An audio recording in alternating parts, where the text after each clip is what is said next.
No buscaban al Mesías, buscaban un símbolo, alguien que llevara corona, pero obedeciera leyes humanas, alguien que hiciera milagros, pero sirviera a los poderosos. Y mientras el Sanedrín tejía su plan, el Cristo oraba en silencio, envuelto en una columna de luz que nadie pudo manipular.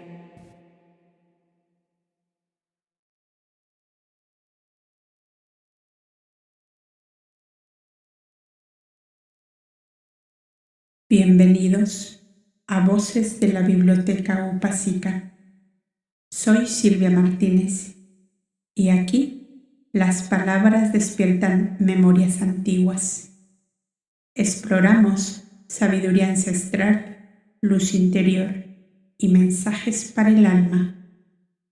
Suscríbete y acompáñame en este viaje sagrado. Comenzamos.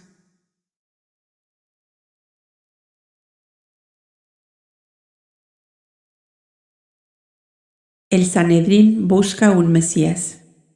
Aún brillaban las estrellas en el azul sereno de los cielos, cuando nuestros peregrinos llegaron a un hermosísimo vallecito encajonado entre una verde colina y la orilla misma del Jordán, a cuyas aguas podía bajarse por una tosca escalera de piedra labrada en las rocas que amurallaban la costa. Habían caminado gran parte de la noche y al esconderse la luna, las mujeres y los niños comenzaron a sentirse atormentados por esa sensación de peligro que se diseña en la mente a la vista de la oscuridad. Pedro, Hanani y el tío Jaime, que eran los guías de la peregrinación, resolvieron detenerse en un descanso en el tranquilo vallecito llamado Cañaveral, por un pequeño bosque de cañas de bambú que parecía amurallar el valle, protegiéndolo de vientos recios y de las miradas de los viajeros que pasaban por el camino. Había vestigios de haber descansado allí otros viajeros con niños, pues encontraron unas ropitas olvidadas y la hoguera recientemente apagada. Zebedeo y Matías, que viajaban con sus familias, quisieron enclavar las estacas de un pequeño toldo para descanso de las mujeres y los niños, hasta que viniera la luz del día y continuasen la jornada que terminaba en Arquelais. El maestro descendió con los 12, el tío Jaime y Felipe, el murallón de rocas que forma el cauce del Jordán, y allí, en una explanada de piedra, sintiendo que las mansas olas le besaban los pies, se sentaron a indicación del maestro. Él les anunció que revisarían el testamento de Johanán cautivo en la fortaleza de Pella. Vosotros y yo, dijo, somos los herederos del profeta del Jordán, y ha pedido que continuemos lo comenzado por él. Veamos lo que podemos hacer en sus obras de salvación de las almas. El maestro se sumergió en un profundo silencio.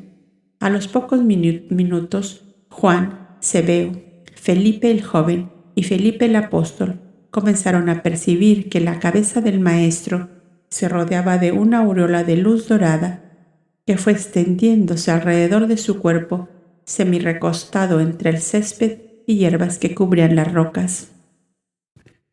Luego de esta percepción, se extendió poco a poco a los demás discípulos hasta que por fin se hizo visible para todos. Luego vieron que esa radiación adquiría una potencia extraordinaria, como ondas de agua luminosa que iba a perderse a lo lejos, en la penumbra de las últimas horas de la noche, iluminada vagamente por la suave claridad de las estrellas. Sobrecogidos de respeto y de pavor, se habían ido poniendo de rodillas como ante una estupenda manifestación de lo infinito, del eterno enigma que todos ellos presentían su existencia, pero que nunca percibieron con sus sentidos físicos.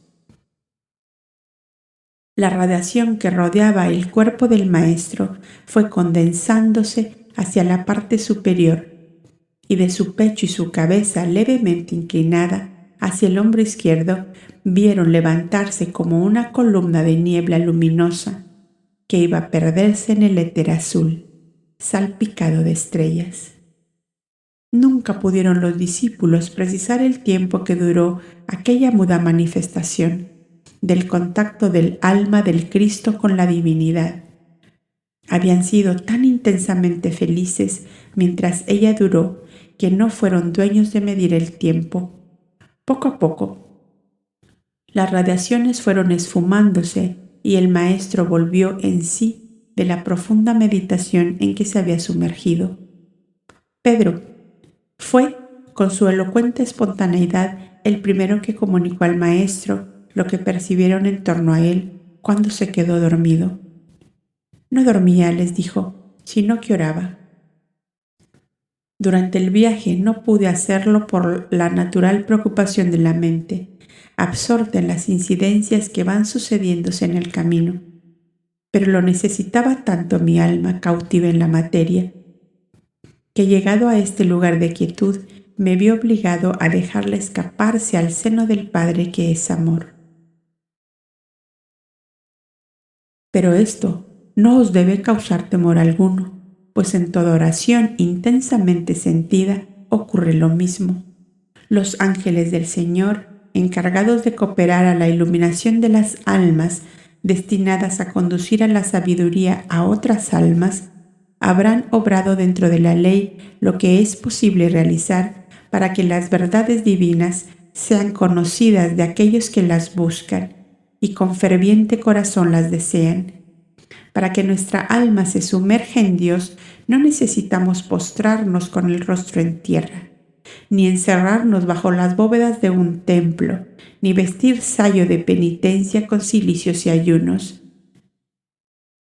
Dejamos nada más que nuestra alma busque a Dios por el amor y se sumerge en Él como un pececillo en el agua del mar, como un pajarillo en el aire, como un átomo de luz en la infinita claridad. Tampoco necesitamos de muchas y rebuscadas palabras, porque a nuestro Padre todo amor y piedad le basta con que nuestra alma le diga en completo abandono hacia Él: Padre mío, yo te amo, cuanto puede amar una insignificante criatura tuya, y ni aún necesitamos decírselo, sino solo sentirlo. Él percibe nuestro íntimo sentir y lo recoge en su amor soberano, como nosotros recogemos una menuda florecita cuyo perfume nos avisa que existe. Ahora encended las antorchas y veamos las últimas voluntades de nuestro hermano prisionero. El manuscrito estaba dividido en dos partes. Era la primera el relato de su vida de estudio y meditación en el santuario esenio del Monte Cuarantana, donde bajo la dirección de los solitarios desarrolló sus facultades psíquicas. La segunda parte era un estudio biográfico del Mesías anunciado por los profetas en relación con la austera fraternidad esenia, de la cual se consideraba un representante salido al mundo exterior a preparar el camino en la obra del Verbo encarnado.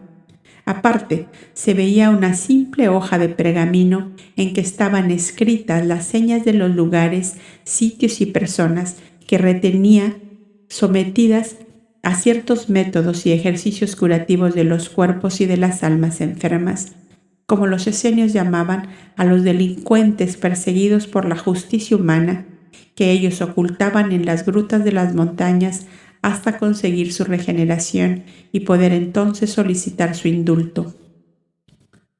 La peñascosa región desierta de la Judea, en derredor del Mar Muerto, era la principal refugio donde ocultaba Yohanan a sus enfermos del alma, escalonados en distintos grados y condiciones, desde los que guardaban un odio y rencor profundo a la humanidad hasta los que habían llegado a la lucidez de reconocer su culpabilidad y arrepentirse de la vida delictuosa que habían hecho. Los 6 discípulos íntimos que Yahshua había acompañado hasta la fortaleza de Pella eran auxiliares para con aquellos criminales que se acercaban a él pagados para asesinarle. Y la divina luz les alumbraba de súbito y pedían cambiarse de asesinos en penitentes.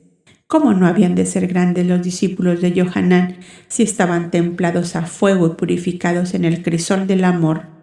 Aún a sus hermanos delincuentes y malvados, dañinos como culebras, que se arrastran en el polvo para verter su veneno sin que la víctima se aperciba. Eran 86 criminales sometidos a su método regenerador, que el profeta llamaba de purificación, y 120 enfermos de cáncer, de lepra y de afección pulmonar o tisis, como se llamaba en aquel tiempo. Su relato terminaba así: Yasua, hermano mío, como te encomiendo a mis 6 discípulos íntimos que son como yo mismo, te dejo también a mis amados delincuentes perseguidos por la justicia humana, más interesada en matar a los que no les sirven en vez de transformarlos en plantas útiles para los campos del Señor. Me he sentido impulsado hacia los míseros reptiles que nadie ama, que todos odian, para tener la infinita alegría de ayudarles a levantarse del polvo y volar como pájaros libres a la inmensa grandeza de Dios. ¡Qué grande alma es la de Johanán!, exclamó Yasua cuando terminó de revisar el manuscrito del profeta cautivo.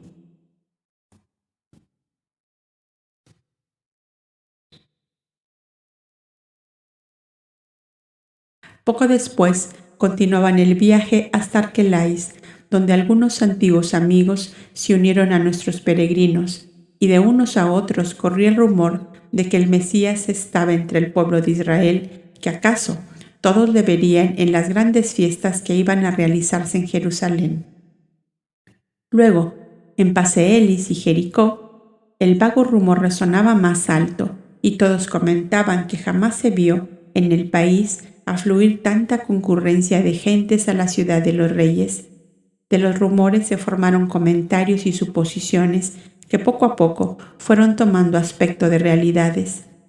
El maestro y los suyos oían y callaban ante el torrencial desbordamiento del entusiasmo popular. Los israelitas residentes en las ciudades y poblaciones que Yasua había recorrido, realizando en ellas sus obras portentosas, eran como el eco que iba a resonar en todas las mentes, despertando de nuevo el anhelo adormecido por las continuadas desilusiones que desde la entrada de los 3 viajeros del lejano oriente en Jerusalén, 30 años atrás, el pueblo de Israel se había hecho sin que hubiera podido comprobar la realidad. Le hemos visto en Naim, donde ha resucitado un muerto, decían los de aquella localidad. Le hemos visto en Damasco, en Tiro, en Sidón, en la Iturea, en las orillas del mar de Galilea, donde ha curado leprosos, paralíticos, ciegos de nacimiento, cancerosos y tísicos en último grado. Seguramente vendrá a Jerusalén para ser coronado rey por el sumo sacerdote.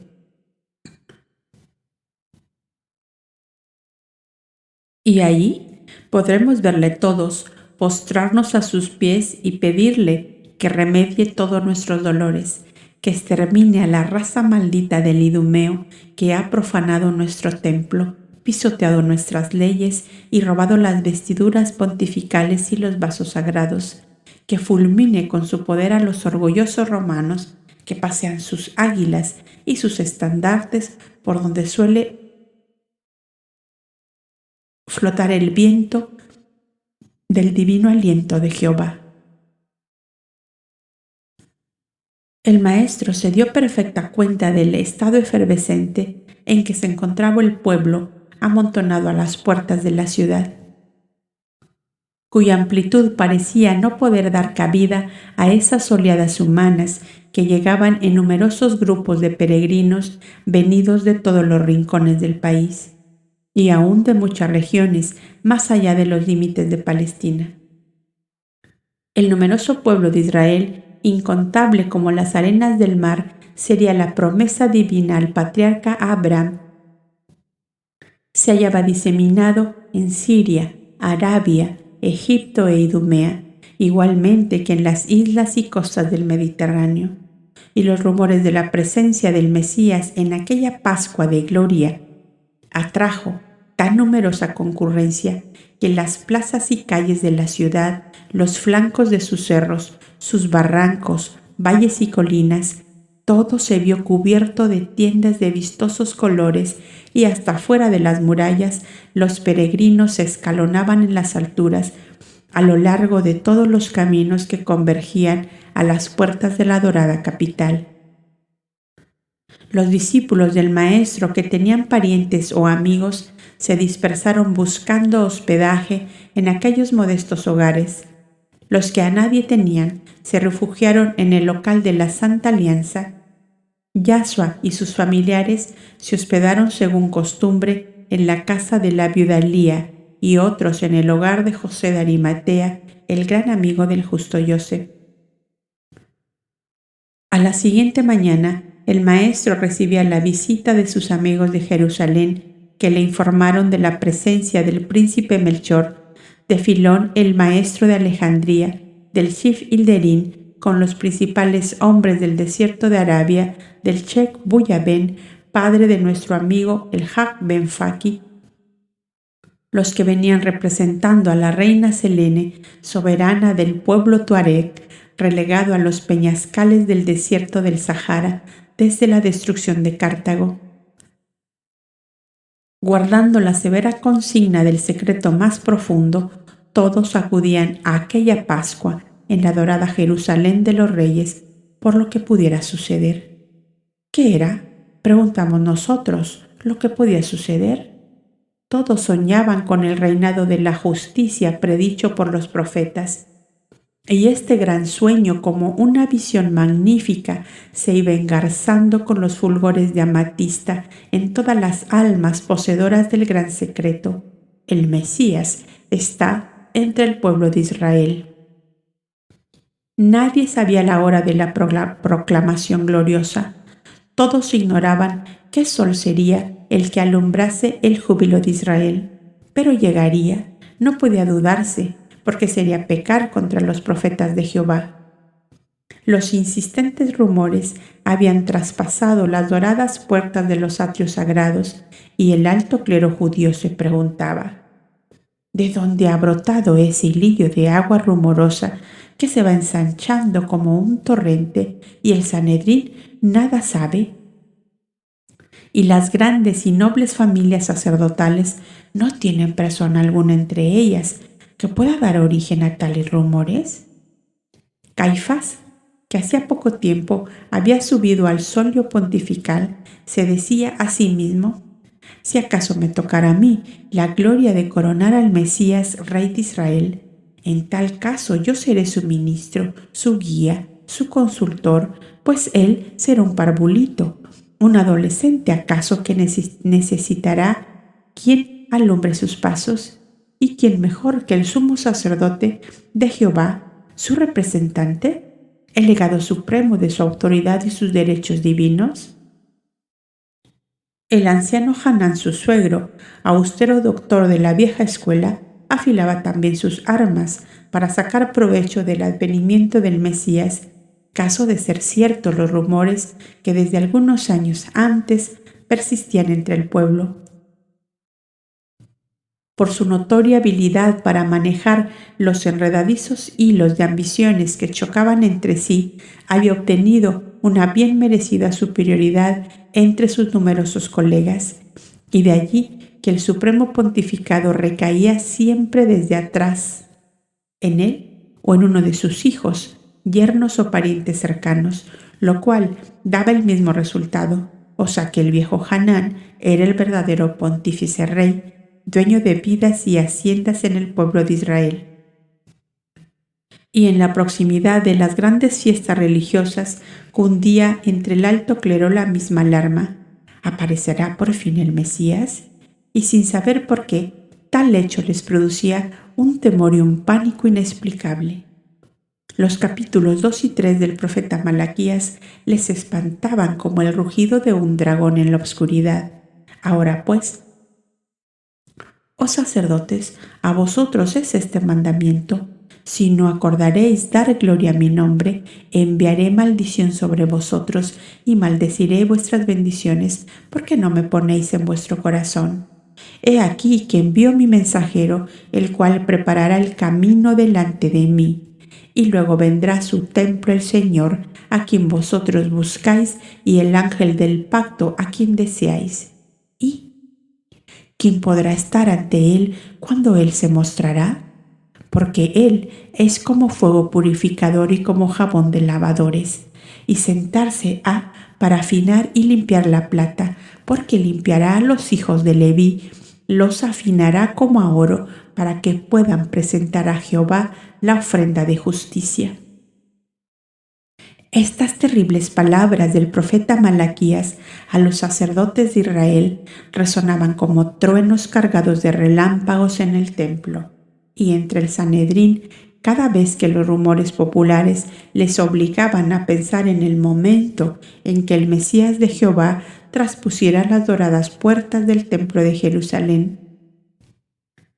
En las vísperas de tan grandes fiestas, el viejo Hanán, astuto como una serpiente que se apresta a devorar un pajarillo, apostaba su policía secreta en todas las puertas de la ciudad para que muy disimuladamente tomara nota de los viajeros que entrasen sin olvidar detalle de cualquier cosa que llamara su atención. Debían tener en cuenta especial cuando fueran personajes de alcurnia, pues que el Mesías, si había nacido, debía venir en el séquito de las familias de rancio abolengo que se hallaban diseminadas en el país. Yaso y sus compañeros de viaje, que entraron montados en humildes asnos, no hubieran despertado interés alguno en los policías secretos de Hanán, a no ser por un sencillo hecho que ocurrió cuando nuestros viajeros trasponían la puerta de Sidón.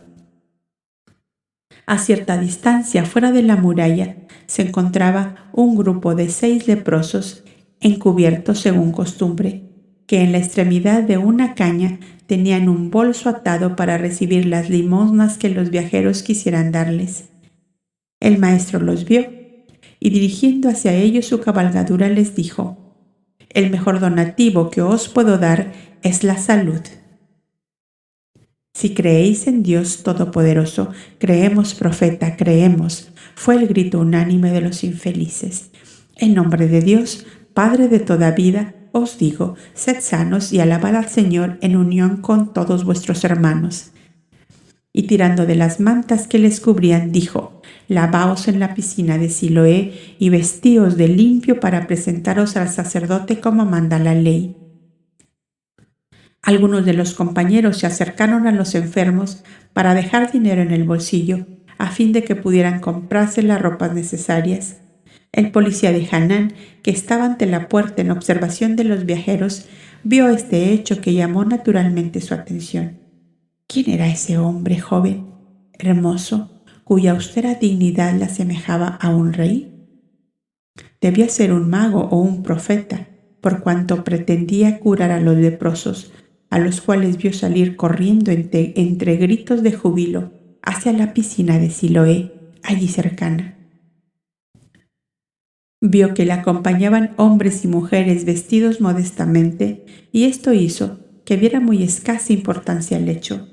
Pero cuando más tarde vio entrar a los 6 hombres que declararon ante el guardia de la puerta ser ellos los leprosos que siempre se acercaban a pedir limosna, y les veía con su piel sonrosada y limpia y la alegría en sus ojos, les preguntó quién les había curado.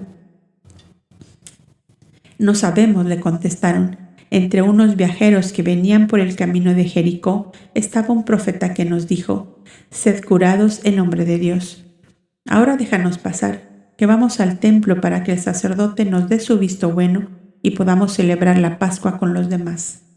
El policía de Hanán anotó en su cartapacio de bolsillo: «Entre viajeros llegados de Jericó entró un profeta joven y hermoso, que curó a 6 leprosos en la puerta de Sión. No se sabe su nombre ni su procedencia. Venían él y sus compañeros de viaje montados en asnos». Por la puerta de Jope había entrado una brillante comitiva alrededor de una pequeña carroza en que viajaba una princesa judía de la antigua nobilísima casa de Rechab, príncipes de la región de Bet Aserén. Venía con sus 2 hijos varones, el uno de 13 años y el otro de 10. Este dato le fue llevado también al viejo Hanán, el cual no tardó en presentarse al palacio que los príncipes de Rechab tenían desde los tiempos de la última restauración de la ciudad y del templo. Edificado en un flanco del cerro llamado Monte Sión, en cuya cima se alzaba el imponente palacio real de David, reconstruido por Herodes el Idumeo. El dato del joven profeta que curó a los leprosos no le interesó mayormente, por tratarse de que eran gentes del pueblo. Ese otro dato sí que valía la pena de tomar cartas en el asunto. Un principito de 13 años, descendiente de una de las más nobles y antiguas casas de Judea, cuyo fundador había sido el brazo derecho de Eliasib, sumo sacerdote en la reconstrucción de la ciudad y del templo en tiempos del profeta Nehemías, sí que podía ser el Mesías anunciado por los profetas.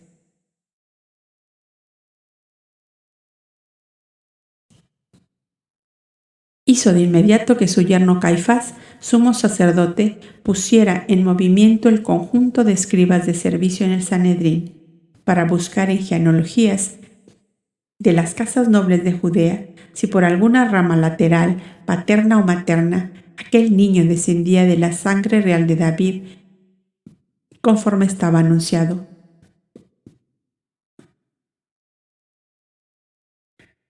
De toda la búsqueda de los escribas se encontró que Rechab, fundador y príncipe de Bet Haserén, que compró con herencia de sus antepasados, descendía por línea materna del primer hijo que tuvo David de su segunda esposa, Abigail, cuando huyendo del rey Saúl se refugió en Siclag, donde le amparó el rey Achisgat. El Sanedrín estaba rebosante de júbilo, pues de todos los candidatos a Mesías que se habían presentado en los últimos 30 años, ninguno había sido aceptable por diferentes causas que no pudieron ser salvadas. Mas el júbilo se tornó en desilusión cuando Hanán regresó con la noticia de que el niño que aparentemente reunía las condiciones era sordomudo de nacimiento. Se llamaba Josué. Era un bello adolescente de mirada llena de inteligencia y de bondad, pero era sordomudo. ¿Cómo podía haber encarnado en él el ungido de Dios para salvar a su pueblo? Un astuto y viejo escriba dio una idea. Moisés estuvo también varios años impedido a medias de hablar, por un defecto físico en sus órganos bucales, y no obstante, fue el hombre elegido por Jehová para salvar a su pueblo de la dura esclavitud de los faraones. Estas palabras del escriba fueron acogidas como una vaga esperanza. Hanán recordó en ese instante el otro dato que había recibido. El joven profeta que entró a la ciudad casi al mismo tiempo que la princesa con sus 2 niños entraba por otra puerta. Aquel profeta había curado 6 leprosos. ¿No podría también curar al niño sordomudo?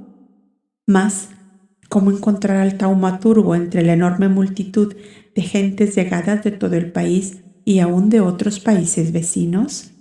Hanán volvió a entrevistarse con la princesa, madre del niño, futuro Mesías de Israel, para anunciarle la nueva esperanza que alentaba a todos. Sabemos, dijo, que ha entrado a la ciudad al mismo tiempo que tú un mago profeta que antes de entrar curó a 6 leprosos. En encontrarle estará nuestro triunfo. Acaba de salir de aquí, contestóle Aholibama, un agente comercial de Jope de nombre Marcos, gran amigo de mi padre, que nos ha inducido a traer a mi hijo para que un profeta pariente suyo le cure de su mal. Dice que ha curado leprosos, ciegos de nacimiento y toda clase de enfermedades conocidas como incurables. Le traerá a mi casa mañana a la 2ª hora. Y si tú lo permites, contestóle Hanán, a la 2ª hora estaré yo aquí para presenciar la curación. Así convenido, a la siguiente mañana, Marcos, esposo de Ana, que no era otro que el agente comercial de Jope, llevó a Yasua al palacio de Rechab, bien ajeno, por cierto, de que el Sanedrín andaba ya mezclado en este asunto. Hanán Llevó consigo al policía aquel que le dio el dato de la curación de los leprosos para comprobar si era el mismo personaje el que curaría al niño sordomudo. La princesa Aholibama, mujer sencilla y de intensa fe en los poderes divinos concedidos por Dios a determinados seres que el vulgo llamaba profetas, salió al gran portal de su casa a recibir al hombre de Dios que le traía la dicha esperada, 13 años sin haberlo encontrado jamás, aun cuando habían recorrido medio mundo buscando el don de la palabra para su hijo primogénito. Cuando el maestro llegó acompañado de Marcos, la pobre madre se arrojó a sus pies, llena de esperanza, y la plegaria brotó de su alma intensa y pura, como plegaria de madre que roga por el hijo azotado por la desgracia. Señor, le dijo, ten piedad de mí, que llevo 13 años llorando la desgracia de mi hijo. Mi esposo fue a dormir con sus mayores y yo he quedado sola con mi dolor. El maestro, enternecido, la ayudó a levantarse mientras le decía: ten paz en tu alma, mujer, que el poder de Dios es más grande que todos los dolores del mundo. Cuando entraron en la sala principal, encontraron allí al anciano Hanán, vestido con el lujo y suntuosidad que acostumbraban los encumbrados personajes de su rango. Su litera estaba a la puerta con 4 esclavos negros de gran corpulencia. Su gran manto rojo con franjas oro y su turbante cuajado de piedras preciosas, lo mismo que su cinturón y el broche pectoral que sujetaba su manto, todo resplandecía como una ascua al tenue rayo del sol que penetraba por un ventanal. El rabí Hanán, presidente del Sanedrín, dijo a Aholibama, haciendo la presentación de práctica: Yasua de Nazaret, para serviros a todos, contestóle el maestro, saludando con una inclinación respetuosa, y se dirigió de inmediato al niño, que a indicación de su madre se levantó de su asiento y se acercó al maestro. Hanán miró a su policía como preguntándole: ¿es este el que curó a los leprosos en la puerta de Sión? Y el policía, con leve inclinación de cabeza, le respondió que sí. El sagaz anciano clavó sus ojillos negros y vivos en el noble y sereno semblante de Yasua, y no pudo menos de confesarse a sí mismo que aquel hijo del pueblo tenía en toda su persona la noble majestad de un gran hombre. Todo en él subyugaba y atraía como si de todo él se desprendiera un indefinible encanto que producía paz, contento interior, inefable dulzura. Aunque de dura corteza fluídica y espiritual, el majestuoso rabí Hanán no fue dueño de sustraerse a la benéfica influencia del maestro. Observó que sus vestiduras de cachemira blanca, sin un solo adorno, eran de una limpieza inmaculada, por lo cual no le fue difícil calcular la mayor o menor elevación de su posición social. Rico no es, pensó, porque no lleva adornos ni joyas en sus vestidos, que, sin embargo, no son los de un hijo del bajo pueblo. ¿Qué es, pues, este hombre? Soy un discípulo de los antiguos profetas de Israel, contestó Yasua al pensamiento de Hanán, cuyo asombro fue grande ante la prueba que acababa de recibir de que el joven nazareno leyó en su pensamiento. Pero Yasua hablaba también con Aholibama, haciendo que no se apercibía del asombro de Hanán. Y como discípulo de ellos, continuó, doy muy poca importancia a las cosas exteriores tan fugaces e inestables. El mayor bien apreciado por los profetas de Dios es el de poder hacer el bien a sus semejantes. ¿No es así, rabí Hanán? Justamente es así, contestó con cierta turbación el interpelado. Es ese mi único anhelo en la tierra, continuó el maestro, y si me lo permitís, usaré el poder divino para curar aquí a los que están enfermos. Mi hijo sordomudo, dijo a Aholibama llena de esperanza. Sí, mujer, tu niño. El rabí Hanán, que tiene úlceras cancerosas en sus intestinos, y este policía que padece de asma.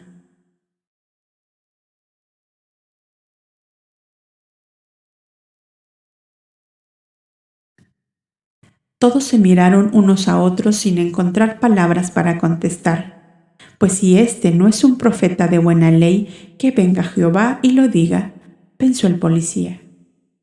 Yashua, sin preocuparse ya de lo que ellos pensaran, entornó sus ojos y se concentró profundamente en sí mismo para ponerse en contacto con la energía divina que le asistía con sin igual generosidad cuando quería hacer el bien a sus semejantes. Pasaron unos momentos de silencio solemne en que los corazones latían con inusitada violencia. Luego el maestro tomó las manos del niño Josué, lo acercó suavemente a su pecho y, haciéndole abrir la boca, le exhaló en ella 3 poderosos hálitos. Besó tiernamente aquella frente límpida y serena y le dijo con infinita dulzura: «Ahora besa a tu madre y dile que la amas mucho». La madre le recibió en sus brazos llena de emoción y luego rompió a llorar cuando oyó la voz de su hijo, nunca oída hasta entonces, que le decía: «Madre, te amé mucho siempre, pero mis labios no te lo podían decir». «Jehová bendito», gritó Hanán, retrocediendo un paso como si viera levantarse de la tierra un fantasma. «¿Eres Eliseo profeta que ha resucitado?». El maestro sonrió sin contestarle.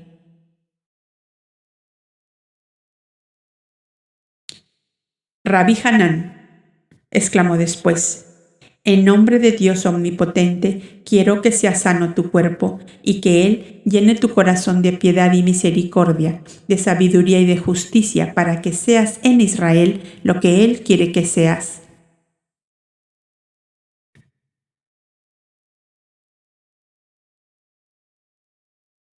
El anciano cayó lívido en su sillón y una oleada de inmundicia arrojó de su boca, manchando sus lujosas vestiduras y hasta el tapiz que cubría el pavimento. «No es nada», dijo el maestro, viendo el espanto de todos ante el repugnante accidente. «Traedme una jofaina con agua y paños limpios».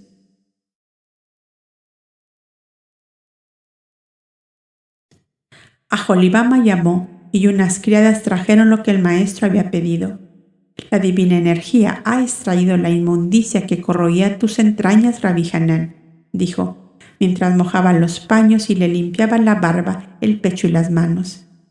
Pidió jarabe de cerezas y le dio a beber. La reacción vino de inmediato. «Aún estás fuerte, Rabí», añadió Yashua, «y tienes vida larga para hacer bien a Israel. Lo que has pensado hacer con este niño no está en su ley, porque él no es el que tú supones». «¿Dónde está, pues, el Mesías anunciado por los profetas, que el pueblo asegura que está en Israel?», preguntó ansioso Hanán. «Dios da su luz a los humildes y la niega a los soberbios», dice la Escritura Sagrada, «y Él te dejará conocer la verdad cuando sea el momento». Luego se dirigió al policía, que estaba como una estatua detrás del sillón del rabí. «Dios te ha curado, amigo, y nunca más te repetirán las crisis de ahogo que tanto te atormentaban», le dijo. Y buscó con la mirada a Marcos, que había presenciado en silencio aquel insólito espectáculo. «Ya he terminado. Vamos», le dijo. «Profeta», exclamó la princesa, «¿no esperas ni una palabra de agradecimiento?». «No es necesario, puesto que sé que lo agradecéis. Me esperan en otra parte, que la paz sea con vosotros». Y salió rápidamente seguido de Marcos. La estupefacción de todo les impidió insistir en detenerle. «¡Qué hombre, Jehová bendito!», exclamaba Aholibama. «¡Qué hombre! Nos da a todos la vida y escapa sin esperar a que se lo agradezcan». El rabí Hanán, taciturno por ver frustrados sus planes de crear un Mesías para sacar provecho de él, olvidaba un tanto el inmenso beneficio que acababa de recibir. Me ha curado mis úlceras, es cierto, pero me ha herido en el corazón. ¿Qué hacemos sin Mesías, que ya han pasado más de 30 años del anuncio de los astros y aún no hemos visto la estrella que esperamos? ¿Será que la soberbia ciega nuestros ojos y no vemos la luz ante nosotros? Este pasaje hace surgir en nuestro horizonte mental una profunda reflexión. El poderoso Hanán, que manejaba a la nación israelita como maneja un niño los hilos que mueven su payaso de cartón, tuvo al Mesías a su lado. Recibió sus beneficios y no lo reconoció.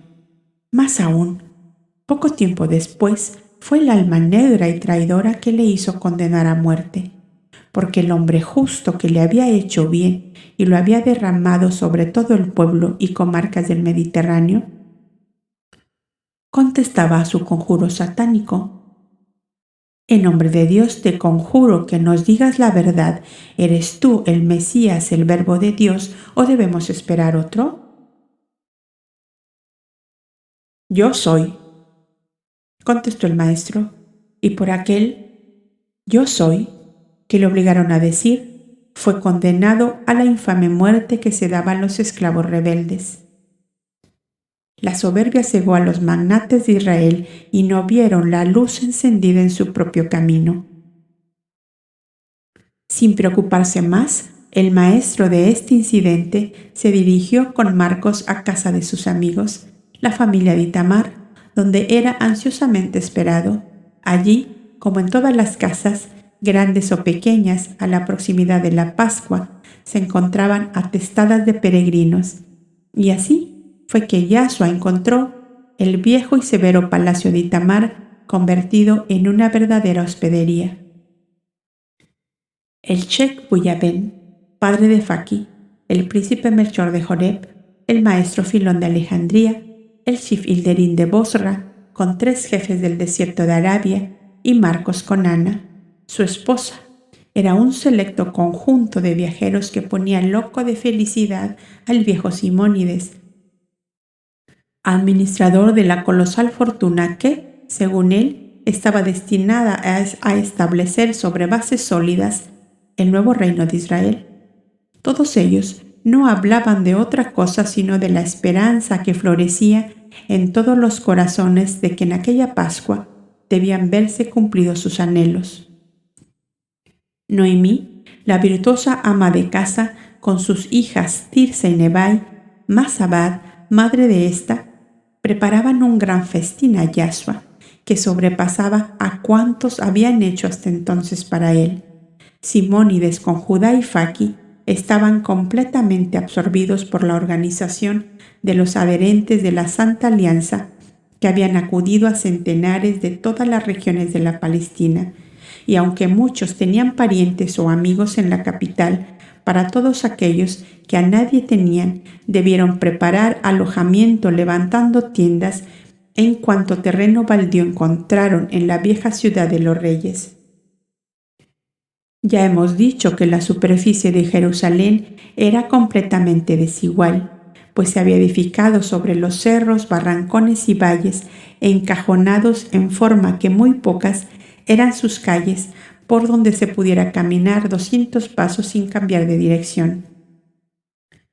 Tan pronto la calle subía una empinada cuesta como bajaba al fondo de un barranco y costeaba un promontorio cortado a pico en cuya cima brillaban los mármoles bruñidos de alguna mansión señorial. En los flancos de cerros y colinas donde no había edificación, Simónides había hecho enclavar tiendas armadas como por arte mágica, pues una mañana amanecieron innumerables tiendas de vistosos colores que daban a la venerada ciudad de David un aspecto fantástico, de inusitada alegría que aumentaba por la noche con el fulgor de una hoguera a la puerta de cada tienda.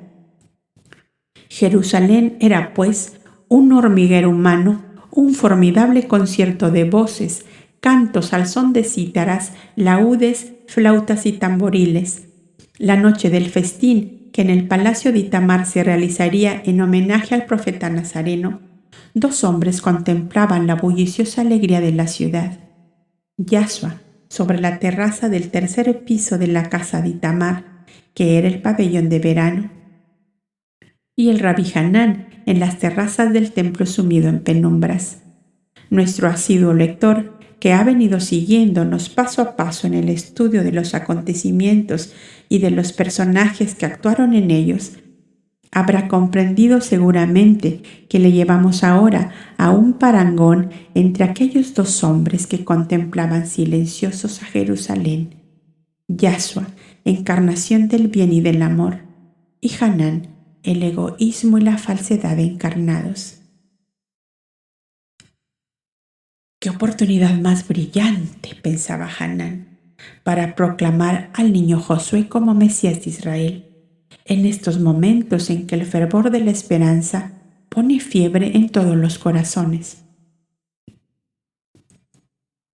Pero ese profeta, que de verdad lo es, asegura que este niño no es el Mesías que ha de venir. Y si yo insistiera en proclamarle para salvar ante el pueblo la honra de nuestras escrituras y de nuestros antiguos profetas, ¿qué sucedería? Sobre la terraza del palacio de Itamar, a 300 pasos del templo, había una poderosa antena que captaba las ondas de todos los pensamientos relacionados con él. El Verbo encarnado que meditaba en la triste condición de egoísmo y atraso en que se encontraba la humanidad. Seguramente el Rabí Hanán, pensaba el maestro, estará tentado de proclamar al niño Josué como Mesías de Israel para satisfacer el entusiasmo popular. Hombre impío y soberbio que ha pisoteado tantas veces su conciencia y la fe de sus mayores, que burle ahora la fe del pueblo y sacrifique a esa inocente criatura llevándola a una falsa posición, no sería más que añadir el calificativo de impostor al de traidor a su patria y a su fe, que se conquistó aliándose con el usurpador idumeo para entregar maniatada la nación a una dominación extranjera. Su pensamiento, como un poderoso foco de luz, se hundió más y más en el eterno enigma. En un hondo suspiro descargó la angustia que lo embargaba y pensó nuevamente, con los ojos fijos en el templo, cuyas cúpulas y torres brillaban a la rojiza llama de hogueras y de antorchas.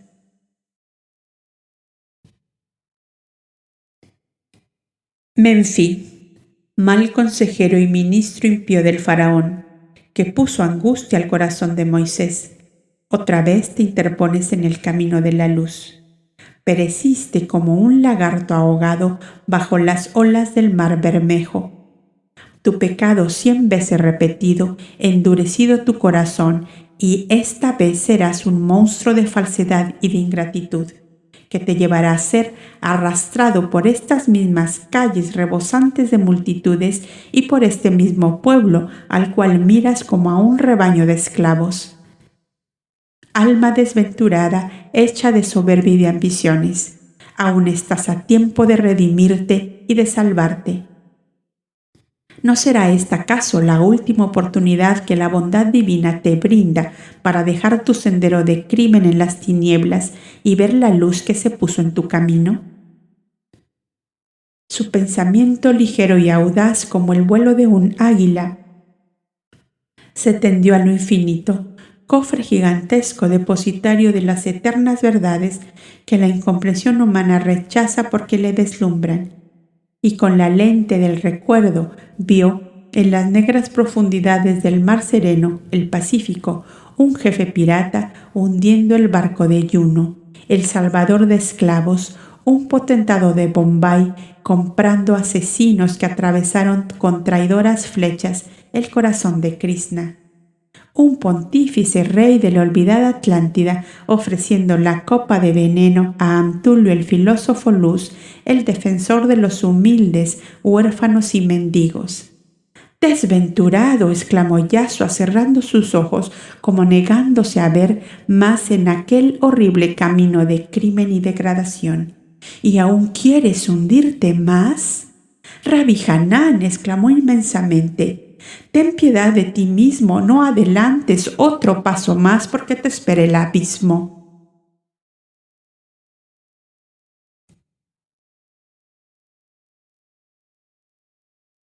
Marcos había subido a la terraza para llamarle, y al oír la exclamación de Yasua se detuvo detrás de las doradas rejillas acortinadas del pabellón de verano. El tremendo apóstrofe del Cristo divino llegó al Rabí Hanán como un último llamado de su conciencia o yo superior, a detenerse en el camino delictuoso por donde corría sin freno desde lejanas edades. ¿Por qué no pensar?, se preguntaba a sí mismo, que pueda ser el Mesías anunciado por los profetas, el hermoso taumaturgo nazareno, que hizo tan estupendos prodigios esta misma mañana. Representa de 25 a 30 años más o menos el tiempo que ha pasado desde la conjunción de Júpiter, Saturno y Marte. Y llegaron 3 sabios del Oriente que aseguraban el nacimiento del Mesías en el país de Israel. Mas, este Nazareno, ¿puede acaso salir algo bueno de Galilea? Es Judea, Judea la predilecta de Jehová. ¿Cómo es la sangre real de David que debe correr por las venas del Mesías que Israel espera? Luego, este joven profeta no parece ser fácilmente manejable. No tuvo la audacia de decirme, eso que piensas de este niño no está en su ley, porque él no es el Mesías que Israel espera. Soltó al viento una risa forzada y nerviosa y añadió: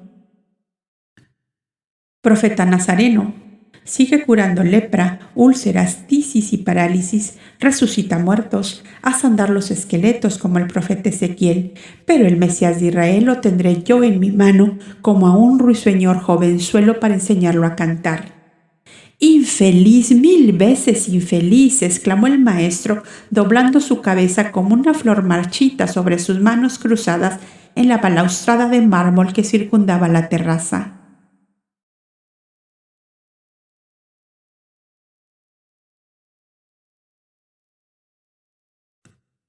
Marcos no pudo contenerse más y se le acercó precipitadamente. ¿Qué tienes, Yasua, hermano mío? ¿Ha ocurrido una desgracia? Veo lágrimas corriendo de tus ojos. ¿Qué pasa? Dímelo pronto. ¿Tu madre acaso? ¿El tío Jaime? Cálmate, Marcos. No es nada de eso. Ellos deben llegar aquí en este momento. ¿Qué es entonces, Yasua? Dímelo, por favor, que yo me desquicio todo cuando te veo así. Es que acabo de convencerme de que soy impotente para arrancar al alma del Rabí Hanán del camino del abismo por el cual se empeña en precipitarse. ¿Hanán? ¿El lobo del Sanedrín? Yasua, alma de cordero, si te acercas a él te devora, hermano mío. Déjalo con su carga de crímenes, que ya se encargará la justicia divina de hacérselos pagar todos juntos. Bajemos, que allá nos esperan. Bajemos si quieres, le contestó Yasua andando tras él, con la tristeza en el alma y una palidez manifiesta en su hermoso semblante. En el último descanso de la escalera tapizada de azul, detuvo a Marcos para decirle: no hagas alusión ninguna al secreto que has sorprendido allá arriba. En cuanto a eso, descuida, pero no sé, Yasua, qué te ha dado por preocuparte de esa serpiente cobra, más dañina que un escorpión. Él resiste a su conciencia debido al incidente de esta misma mañana en el Palacio Rechab. Quiere proclamar Mesías de Israel al hermoso niño curado hoy. Los pensamientos van y vienen, ya lo sabes, Marcos, porque los has estudiado como yo, aunque sin llegar al desarrollo máximo. Hará sus víctimas al niño y a la madre, y después él mismo se hundirá en el abismo.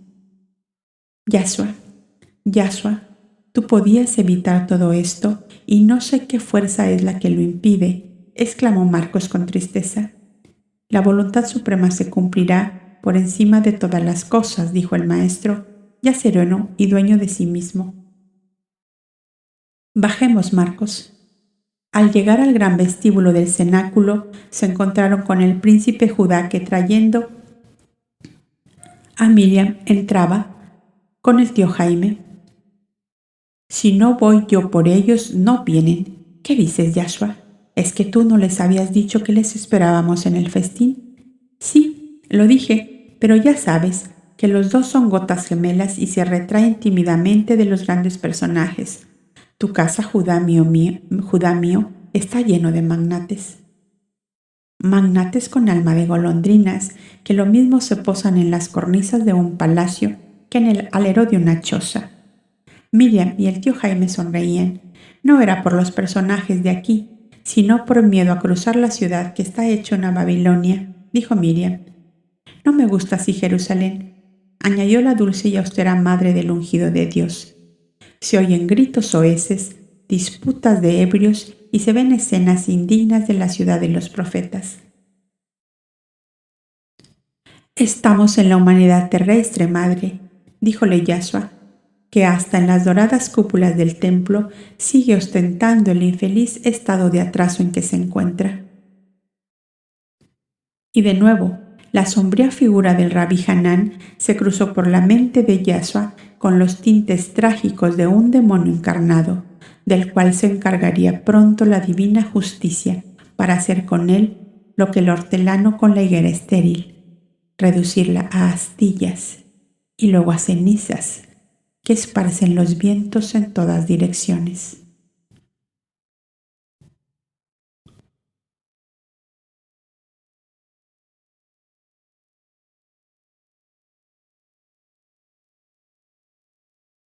Sanó al niño, sanó al espía, sanó incluso al sacerdote. Hanán, pero no firmó sus papeles, no aceptó sus condiciones, no se dejó poseer. Y cuando todos esperaban que se sentara en un trono, él bajó las escaleras con el corazón herido, sabiendo que la corona ya se había convertido en cruz.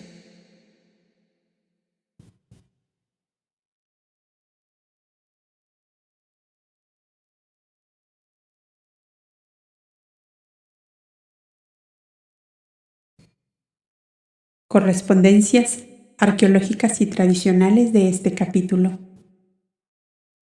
Este capítulo encarna la tensión arquetípica entre el Cristo auténtico y el Mesías esperado por el mundo del poder.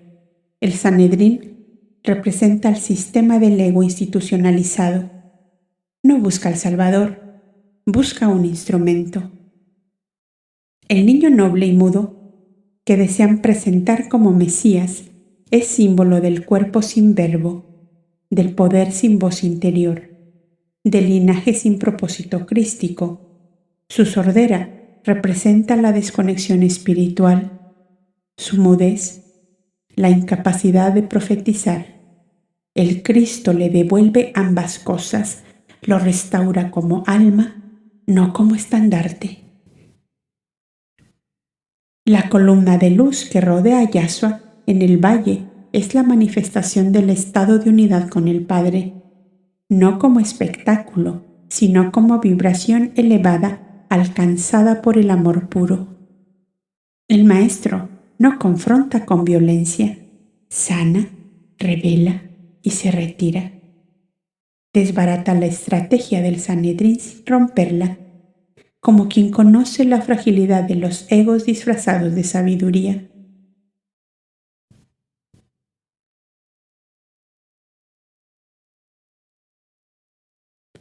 El contexto político y espiritual descrito tiene un fuerte anclaje histórico.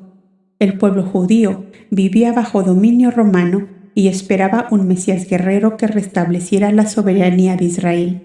El Sanedrín estaba dividido entre los que anhelaban una redención espiritual y los que deseaban conservar sus privilegios dentro del status quo. Hanán, Caifás y los líderes fariseos simbolizan esta desviación del propósito espiritual original, buscando usar la figura del Mesías como escudo político. La figura de un niño del linaje davídico coincide con el anhelo histórico de un heredero del trono de David. Que fuera mudo es una metáfora sutil del Mesías que no puede hablar por sí mismo, moldeado por las manos de los poderosos. Yahshua, al sanar su lengua y su alma, le devuelve su humanidad, pero desactiva la fantasía mesiánica proyectada sobre él.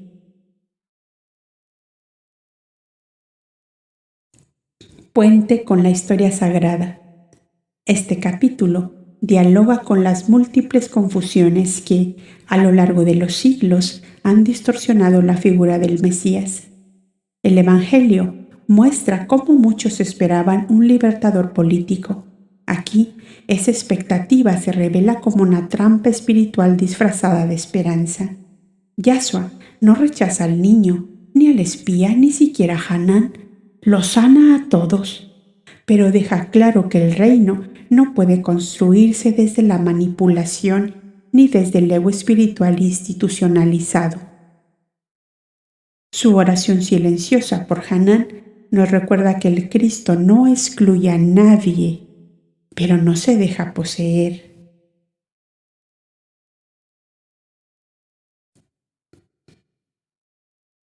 Enseñanza final del capítulo.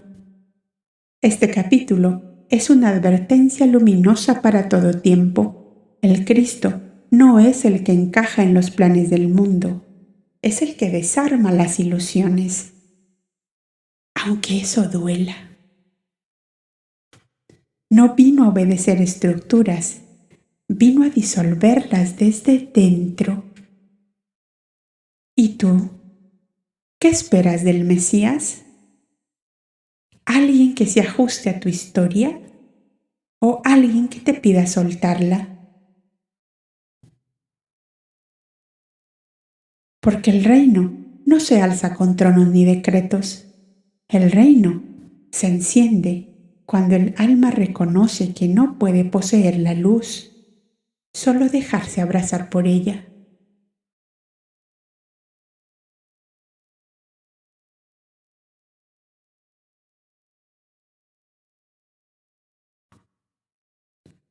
Te espero en el próximo capítulo, Yahshua aclamado en el templo.